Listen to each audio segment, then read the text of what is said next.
Hi class, and welcome to the chapter 2 takeaway. So in this video, I'll briefly be going over some of the topics covered in chapter 2. You are required to read the full chapter, be familiar with the concepts in the chapter, as well as reviewing the chapter PowerPoints and the information from the chapter section found in each week's module. My aim with these videos is just to briefly go over the main topics. My aim is to keep it short and concise. So let's begin. Here for chapter 2, we're covering the topic of population health. Now, the heavy reliance on individual interventions that characterized much of the last half of the 1900s changed rapidly in the beginning of the 21st century. So the current era in public health is often called population health because it's begun to transform professional and public thought about health and the relationship between traditional public health and the healthcare system. So from the potential of bioterrorism to the high costs of healthcare to the control of pandemic influenza, AIDS, or Ebola, the need for community-wide or population-wide public health efforts has become increasingly evident. So in this new era, it's really characterized by a global perspective that needs to address international health issues. And this is where we come up with this concept of population health that's emerged in recent years as a broader concept that stresses collaboration between traditional public health professions, healthcare delivery professionals, and a range of other professions that affect health. Population health provides an intellectual umbrella for thinking about the wide spectrum of factors that can and do affect the health of individuals and the population as a whole. Now, what I wanted to do before I go through some of the slides found in the PowerPoints for this chapter, I wanted to jump to a diagram that we have in the module that covers chapter 2 that just kind of gives you an idea of everything that falls under the umbrella of population health. So let's jump there. All right, so here we are. This is from the module where we cover chapter 2 on measuring population health. And this is the diagram I was talking about that really provides an overview of what falls under the umbrella of population health. So as you can see, we have healthcare systems, traditional public health, and social policy. Now, population health also provides strategies for considering the broad range of potential interventions to address these issues. So by intervention, the meaning behind that is really the full range of strategies designed to protect health and prevent disease, disability, and death. So interventions include preventative efforts. This could be nutrition, vaccination, curative efforts, efforts to prevent complications and restore function. So population health is about improving community health. And the concept of population health can really be seen as a comprehensive way of thinking about the modern scope of public health. It utilizes an evidence-based approach to analyze the determinants of health and disease and the options for intervention to preserve and improve health throughout the life cycle. So population health requires us to define what we mean by health issues, population. It also requires us to define what we mean by society's shared health concerns, as well as society's vulnerable groups. And those are the 4 primary components that are important to understand in population health. Health issues, defining your health issues, population, society's shared health concerns, and society's vulnerable groups. All right, so now I'm going to go back to the PowerPoint presentation for this chapter. All right, so here we are back and back to the PowerPoint presentation. And I'm just going to quickly go over the overview for the chapter. So in this chapter, we go over the definition of health, what health is in the US, health, illness, and disease. We also go into the way health is measured and what influences health, as well as analyzing health problems for causative factors. It touches on the economic dimensions of health outcomes, and ultimately, Healthy People 2020. So when we're looking at health in the US, we found that health status is improving, right? The longer life expectancy at birth outcomes are better. Years of healthy life are increasing. There are disease trends that are changing. We have a lot of infectious diseases that are slowly transitioning and being categorized as chronic diseases. And then we have health disparities that are observed among ethnic and racial groups. So the following slide shows you the age-adjusted mortality trends. And we look at the crude rate in comparison to the age-adjusted rate. And you're looking at from 1980 to 2010.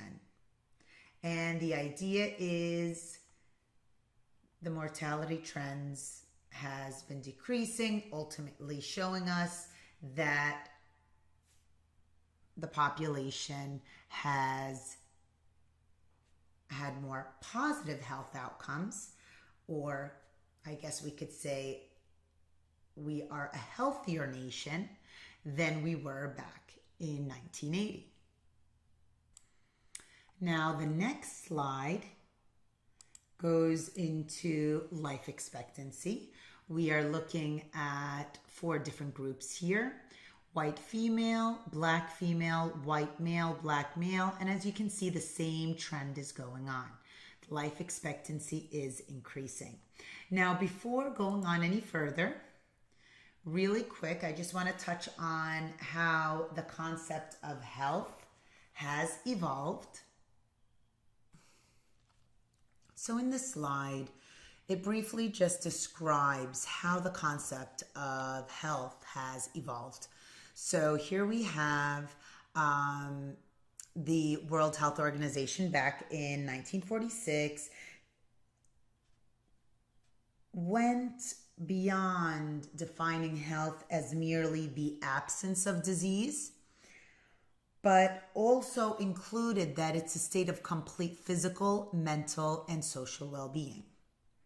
And then in 1978, the same definition by the World Health Organization was revised again, calling for a level of health that permits people to lead socially and economically productive lives. So this shifts the focus of health from an end in itself to a resource for everyday life, linking physical to personal and social capabilities. So as you can see, you see this shift going on with the definition from the World Health Organization, going beyond the physical aspects of health that are the usual focus of measurements and comparisons, and including the mental and social aspects of well-being. And then last, we have this addition to the way we're looking at health, to put health and disease, that they're not opposites, but they're actually different points on the same spectrum. All right, so next we're going to jump to measuring health.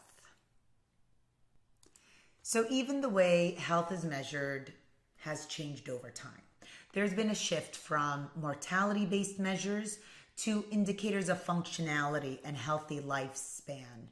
So the idea is to include not only the quantity, but the quality is also a very important aspect of health. And these perceptions are influenced by social and cultural factors. All right, so the next slide here goes over the idea of mortality-based measures. So certain quantitative measures are commonly applied to health status, and the utilization of healthcare. So in the slide, we have mortality-based measures, which really looks at physical health status, but it's interpreted through mortality rates or death rates. There's also morbidity rates, which are interpreted through analyzing disease and disability. But with mortality rates, we're looking more at death rates. And here we have crude mortality or age-specific mortality. So when we're looking at crude rates, it really refers to the total population. So it's not focusing on a specific group or a specific age group or disease category. With age specific, we are focusing on a specific group. In this case, it would be age. However, you have other types of specific mortality rates, and it can be focused on a specific race, sex, age, or type of disease or condition. Now, I will not be testing you on how to calculate different rates that are covered in this chapter. I just want you to understand the meaning behind it. Now that I'm kind of looking at the slides, I'm a little surprised that I don't have the definitions clearly there for you regarding the meanings behind incidence and prevalence, but it is covered in your chapter. So incidence counts the number of new cases occurring in the population at risk within a certain period of time, such as a month or a year. And the way I always think of it is incidence is all the new cases. So different than the mortality-based measures, again, that we're focusing on death rates, when we're looking at incidence, you're looking more at a condition or a disease and the new cases regarding that specific condition or disease. And then we have prevalence, which is defined as the total number of cases at a specific point in time. So the specific point in time or the time frame is indicated. The total number of people with lung cancer in 1980, say, would be your prevalence rate. With incidence, we're always looking into new cases. And I know that's a little different than what we're covering on this slide. I just wanted to briefly go over that and make sure that the difference is clear between incidence and prevalence. And then it's very clear the difference when we're looking at the crude mortality rate, which we're looking at the total population, in comparison to when we're looking at specific types of rates. And in this specific case, we're looking at age specific. Now, the next slide touches on life expectancy, as well as the years of potential life lost. And these are also considered mortality-based measures. Now, regarding life expectancy, it's really a prediction of how long a person will live, and it's very widely used. And then we have the years of potential life lost. So when we're talking about years of potential life lost, it's really a calculation that estimates the number of life years lost to premature deaths. It's very similar to life expectancy, and it's a good measure of the overall health of an area. All right, so before I end this video, because I don't want it to become too long, I'm going to jump to the slide covering social determinants of health, and you will find videos on this topic in this week's module. All right, so here we are looking at a diagram of the determinants of health. I actually would like to touch on Bloom's model of health determinants, which is found, there's a diagram as well as some information on it. But just to give you a gist of what we're talking about when we're talking about determinants of health. So this topic really catches my attention. That's why you will find I think there's like 2 videos on this topic, and there's one that's actually a TED Talk that really illustrates what social determinants of health are. So here we're looking at the determinants of health. As you can see, it's really everything that influences health. We're looking at social environment, physical environment, genetic endowment, healthcare, disease, individual responses to their health and the social environment. So there's so many different factors that are at play here.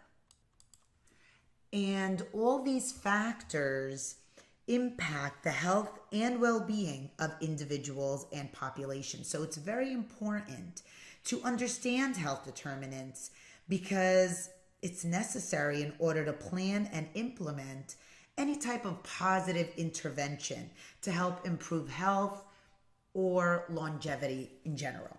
So the reason I included the Bloom's model of health determinants because it's a very kind of like a holistic perspective of this topic of determinants of health. And it's actually titled The Force Field and Well-Being Paradigm of Health. And it's has 4 primary components, which are also included in this diagram here. And it includes environment, it includes lifestyle, heredity, as well as medical care. And as you can see, all of these different components are also included here. And this model, or Bloom's model, which you will find in this week's module, really explains that the 4 main forces operate within a much broader context. And they're really affected by broad national and international factors. And these factors include the nation's population characteristics, natural resources, ecological balance, human satisfactions, and cultural systems. So this is just to kind of give you an idea of what the Bloom's model explains. Again, it covers environment, lifestyle, heredity, as well as medical care. Now, I am ending this video. Make sure to read the full chapter. And I hope that you found this video useful and helpful in understanding some of the topics. I wanted to make sure to touch on the topic of rates. I don't want you to get flustered. I know when it comes to rates, I remember taking Intro to Epi, which is a little more in-depth when it comes to different types of rates. We actually had to figure them out and such. You will not need to do that here. I just want you to really understand the thinking behind the different measures of health that are used. All right, everyone, take care. If you have any questions, don't hesitate to reach out. All right, bye.